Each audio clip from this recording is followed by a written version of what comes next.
Du Parti démocratique gabonais. Nombreux sont ceux des Gabonais qui ont réagi justement aujourd'hui au sujet de ce 10e congrès du PDG. Ils sont au micro de Yannick Menga et Medaringang. Nous les écoutons. Il y a eu des surprises parce que personne ne revoyait M. Boukoubi reconduit au poste de secrétaire général. Jusqu'à la dernière minute, les gens dehors, on se disait dans la rue, qu'est-ce qui va se passer, on va l'enlever, il y aura ceci. Et paf, il est arrivé, il est revenu. Beaucoup de points ont été pris en compte, notamment les jeunes, les femmes.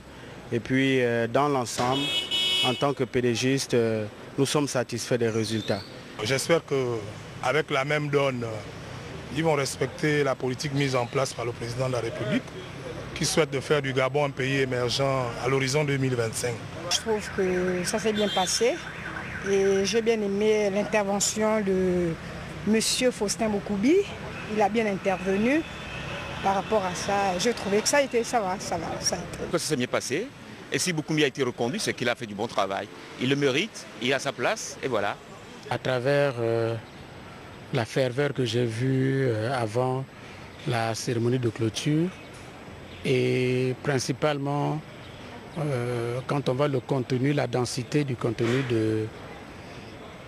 du rapport général, je crois que ça a été un congrès important, comme d'ailleurs tout congrès, et on l'a bien souligné dans le rapport général. Un congrès, c'est généralement un moment important d'introspection, et cela, les militantes et militants du PDG l'ont bien fait. Ils ont fait le point de la vie de leur parti. Ils ont identifié les mots et fait des projections, proposé des remèdes pour renforcer le Parti démocratique gabonais sur l'échiquier politique national. Au palais Léon-Ba de Libreville, ce matin, le président de l'Assemblée nationale, Guy Dzoubandama, a reçu une délégation de parlementaires de la République démocratique du Congo. Au menu, la coopération parlementaire entre les deux pays. Presse Assemblée nationale, Jules Daflor Ondembe, Tim Boulengue, Amédée Mavungu.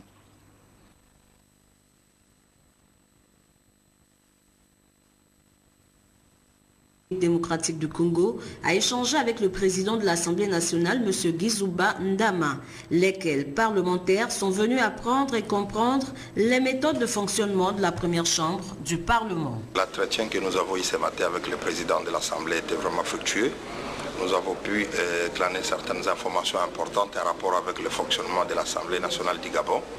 Ça nous a édifié et nous allons le comparer avec le fonctionnement de l'Assemblée dans notre République. Il n'y a pas beaucoup de différences du point de vue fond. Il y a un peu plus de différences du point de vue tout simplement forme. Et c'est une expérience riche et ça nous réconforte. Sitôt après, les parlementaires congolais ont visité les salles de réunion des membres du bureau et des travaux en commission avant de découvrir l'hémicycle où se tiennent les plénières, et ce, à travers des explications riches transmises par le secrétaire général de l'Assemblée nationale. Dans la République démocratique du Congo, nous sommes à la 2e législature et le renouvellement du personnel politique a été de 80%, pour ne pas dire de 90%. Donc sur 500 députés, il y a 400-450 nouveaux députés qui pour la toute première fois font leur contact avec la pratique, les pratiques parlementaires.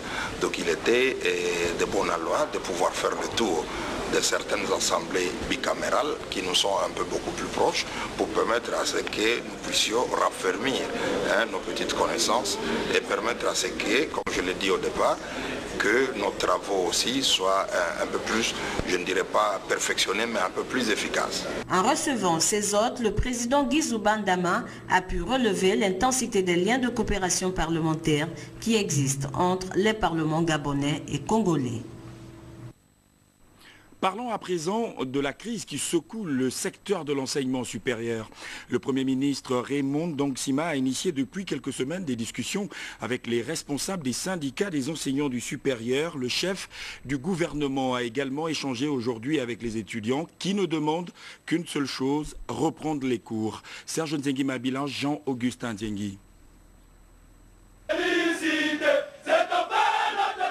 La suspension des cours depuis le 5 février dernier consécutive à l'entrée en grève des 2 syndicats des enseignants des universités et grandes écoles du pays plonge davantage l'année académique dans un spectre d'année blanche. Face à cette situation devenue de plus en plus chaotique eu égard au durcissement de la position des enseignants, les étudiants appellent au chef du gouvernement à la rescousse. Monsieur le Premier ministre, l'heure est grave. Il faut agir et agir vite. Monsieur le Premier ministre et l'ensemble des membres de votre gouvernement, ne vous rendez pas coupable d'un génocide intellectuel national dont les victimes ne sont autres que les étudiants gabonais. La communauté estudiantine s'en remet donc à vous, afin de voir ce que vous ferez d'elle après les échanges du 10 avril avec les syndicats des enseignants. Les étudiants attendent une seule chose, la reprise immédiate des cours. Raymond Donsima, qui ne ménage aucun effort pour trouver une solution à cette crise, a encore une fois joué la carte de l'apaisement. Message, je l'ai écouté, j'ai répondu à certaines questions. Je vous dis simplement que la négociation continue avec les enseignants. La seule chose que je dis, c'est que c'est une négociation et que et c'est la raison d'ailleurs pour laquelle je les ai appelés la semaine dernière. Parce qu'on avait l'impression qu'on s'installait dans un silence et qui faisait que la négociation était interrompue. Voilà la raison pour laquelle je les ai reçus. Maintenant, c'est une négociation et je ne suis pas en mesure de vous dire que voilà, ce soir, on va arriver à un résultat, etc. Pas plus que je ne peux vous garantir que la proposition que je vais faire, les enseignants vont l'accepter. Mais ce que je sais, c'est que la négociation se poursuit. J'ai été étudiant comme vous. Je ne souhaite pas vous perdre votre année. La rencontre du mercredi prochain entre le Premier ministre et les responsables des syndicats de l'enseignement supérieur sera donc capitale afin d'éviter une année blanche dans nos universités. L'association des parents d'élèves de l'Institution Immaculée Conception vient d'organiser la journée des métiers. Les élèves de cet établissement ont pu être édifiés sur les cursus de formation et les métiers à venir, comme nous le rapporte ici Teclair Mokui Movono, Jean de Dieu Mamboundou. Initiative louable que cette journée des métiers organisée par l'association des parents d'élèves de l'Institution Immaculée Conception à l'endroit des élèves de cet établissement. Nous organisons une journée des métiers à l'intention des élèves du second cycle particulièrement afin de leur donner des renseignements sur leurs orientations des formations supérieures pour qu'ils puissent choisir les métiers en connaissance de cause. Plusieurs administrations, publiques et privées, ont pris une part active à cette journée des métiers, entre autres la Direction générale de l'environnement, celle des mines, des eaux et forêts, Total Gabon, la Nymphe ou encore les forces de défense et de sécurité. C'est pour nous une occasion de vendre notre métier et de susciter des vocations.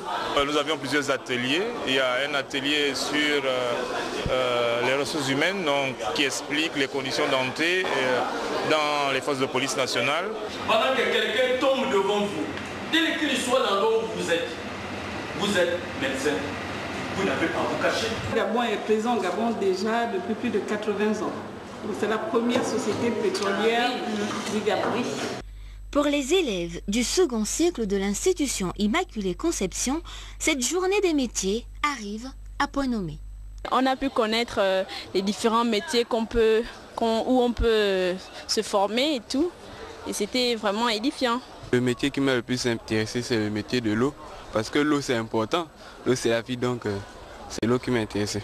En organisant la journée des métiers, qui n'en est pas à sa première édition, l'association des parents d'élèves de l'Institution Immaculée Conception entend contribuer à une meilleure orientation de ses élèves, lesquels pourront s'intégrer dans la vie active au terme d'une formation adéquate, adaptée à leurs vœux professionnels. Une délégation d'hommes d'affaires gabonais se rendra à Istanbul en Turquie du 5 au 7 juin prochain dans le cadre du 18e Forum international de développement des entreprises afin d'étudier les enjeux de cette rencontre. Les opérateurs économiques gabonais ont répondu massivement à l'appel de la Chambre de commerce de Libreville en présence du ministre en charge des PME et de l'ambassadeur de Turquie au Gabon. Les détails, Jerry Bogoud, John-Michel Boudéan. Booster le milieu des affaires à travers le forum Futuralien. C'est parce que les PME gabonaises sont à la recherche d'alliances commerciales, stratégiques, financières ou technologiques que cette rencontre est la bienvenue. Nous avons pensé à cet effet que Futuralia serait une tribune pour les PME gabonaises, à la recherche d'alliances afin d'accroître leur marché à l'international et renforcer leurs capacités au niveau national. La Turquie, citée parmi les puissances économiques européennes et mondiales, peut se réjouir d'accueillir les dirigeants des PME d'une trentaine de pays. Selon les estimations, le chiffre le 16e ou le 17e économie du monde, 5e en Europe. 80% des réfrigérateurs vendus en Europe proviennent de la Turquie. Il y a des chiffres impressionnants pour les télévisions, les machines à laver et pour beaucoup de biens de consommation courante. Les hautes autorités encouragent les hommes et femmes d'affaires d'assister à ce rendez-vous. Ma présence ici ce matin témoigne de l'importance que le gouvernement, le chef de l'État, accorde à ce nouveau partenariat avec ce pays très dynamique qu'est la Turquie et qui, à plusieurs occasions, a manifesté l'intérêt qu'il porte non seulement à notre pays, mais à l'ensemble de notre continent. Pour une coopération, 2 mois seulement après la signature d'un protocole d'accord entre le Gabon et la Turquie, le ciel est décidément prometteur. Au Gabon, à Libreville, plus précisément, la Direction générale des impôts organise la 3e édition de ces journées portes ouvertes. Pour en parler avec nous sur ce plateau, Karine Boumking, chargée d'études à la Direction générale des impôts. Madame, bonsoir. Oui, bonsoir monsieur. Merci d'avoir répondu favorablement à notre invitation. Quel est le thème de cette 3e édition? Le thème de cette 3e édition est remplir ses obligations fiscales, c'est sortir de l'informel et être dans la légalité pour un Gabon émergent. Pouvez-vous nous situer les enjeux de cette manifestation? Les enjeux de cette manifestation sont que nous voulons sensibiliser les populations et les contribuables, les commerçants, à être de moins en moins dans l'informel et à rentrer dans la légalité. À rentrer dans la légalité. Oui. Comment ça va se passer concrètement? C'est une journée qui va se dérouler demain, 9 avril. Sur 3 sites différents. Donc nous avons un site où il y aura l'ouverture officielle au rond-point de Montbouette. Et nous avons un 2e site à l'ancienne place de l'Indépendance et un 3e site au centre des impôts des moyennes entreprises au Vendo. D'accord, nous rappeler très rapidement les heures et qui sont concernés justement par ces journées portes ouvertes? Les commerçants, les contribuables, les populations, tout le monde est invité à venir se renseigner pour savoir quels sont leurs devoirs et quels sont leurs droits aussi en matière fiscale. D'accord, vous nous rappelez les heures? À partir de 9h, vous pouvez vous rendre sur les sites que j'ai cités, à savoir le rond-point de Montbouette, l'ancienne place de l'Indépendance et au centre des impôts des moyennes entreprises. Ça, c'est sur Libreville. Et sur l'intérieur, ce sera le 24 avril à Port-Gentil, Lambaréné, Oyem et Franceville, et le 26 avril à Ndjolé, Bitam et Mwanda. Madame Karine Boumking, merci d'être passée sur le plateau de Gabon Télévision. C'est moi qui vous remercie. Et surtout, bonne chance. Restez avec nous pour